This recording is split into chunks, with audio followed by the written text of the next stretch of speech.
আমাদের রিজার্ভের পরিমাণ এখন $34 বিলিয়ন।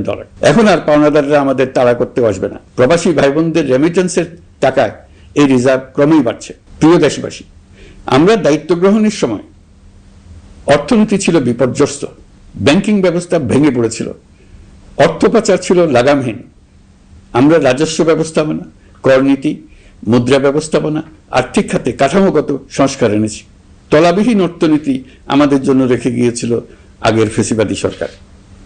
কেন্দ্রীয় ব্যাংক বাণিজ্য ব্যাংককে ফতুর করে দিয়ে গেছে, $234 বিলিয়ন পাচার করে নিয়ে গেছে, বিশাল ঋণের বোঝা রেখে গেছে। এইসব আমাদের জানা কথা।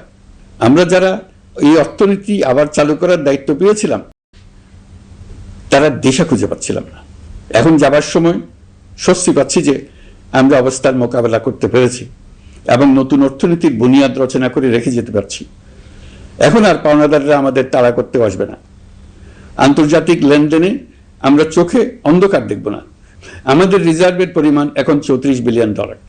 আমাদের দেশপ্রেমিক প্রবাসী ভাই বোনদের রেমিটেন্সের টাকায় এই রিজার্ভ ক্রমেই বাড়ছে।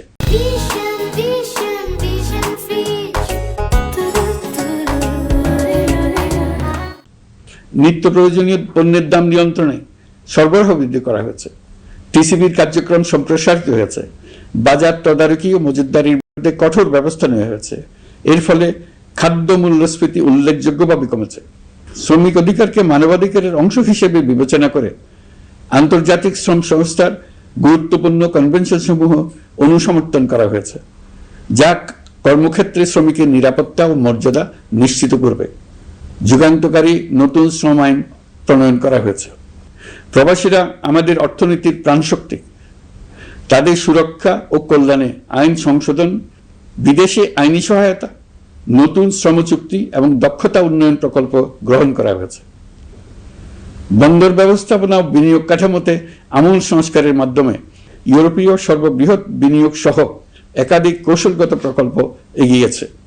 ব্লু ইকোনমির সম্ভাবনা কাজে লাগাতে গভীর সমুদ্র বন্দর, মৎস্য ও আধুনিক টাউনশিপ উন্নয়নে নতুন কর্তৃপক্ষ গঠন করা হয়েছে।